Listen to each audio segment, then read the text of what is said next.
Voici le cas de poltergeist le plus célèbre survenu aux États-Unis dans les années 80.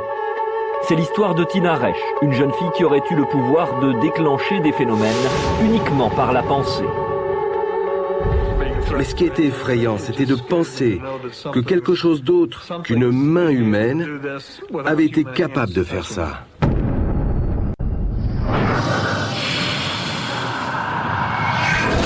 Tina est née le 26 octobre 1969 à Columbus, dans l'Ohio.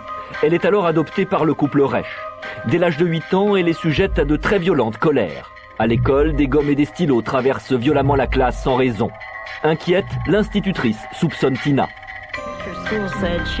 L'institutrice disait que Tina lançait des gommes, des stylos et ça commençait à poser des problèmes à l'école. Donc je lui ai demandé si elle avait vu Tina en train de le faire et elle m'a répondu que non.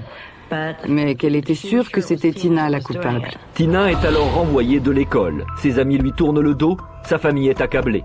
À 15 ans, de nouveaux phénomènes apparaissent. Les lumières s'allument, les appareils ménagers fonctionnent alors qu'ils sont débranchés. Pour trouver une explication rationnelle, un électricien est contacté.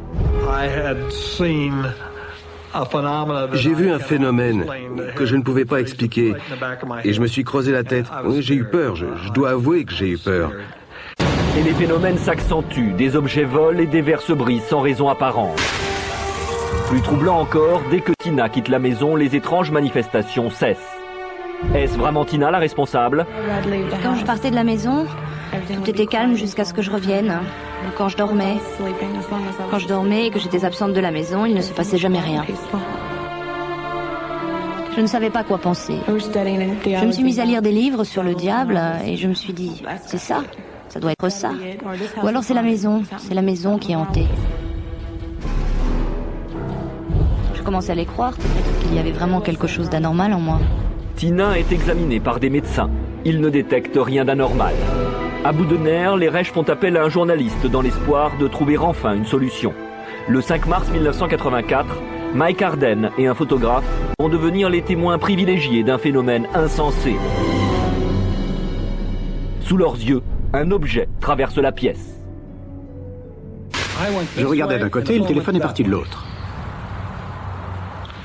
Qu'est-ce que ça nous indique? La force ne voulait pas qu'on la photographie. Alors à partir de là, j'ai mis l'appareil devant mes yeux pendant 5 minutes. Et puis très doucement, tout en laissant mon doigt sur le déclencheur, j'ai regardé ailleurs. J'ai appuyé et voilà comment a été prise la photo que le monde entier a vue. Je n'ai pas vu Tina toucher l'objet, le déplacer ou l'aider à bouger. C'est tout. Voilà ce que j'ai vu. Comment je l'explique, je ne sais pas. J'ai l'impression que tous les gens qui sont au courant de cette histoire me regardent comme si j'étais folle. Comme si j'étais différente et encore aujourd'hui. Parce que je ne peux pas cacher mon passé à tout le monde. Il est là, bien visible. Je me sens très vulnérable à cause de ça. Depuis, les phénomènes se seraient arrêtés. Personne ne saura jamais vraiment ce qu'a vécu la jeune femme. Profondément marquée par ces événements, Tina Resch n'a plus jamais évoqué cette terrible époque de sa vie.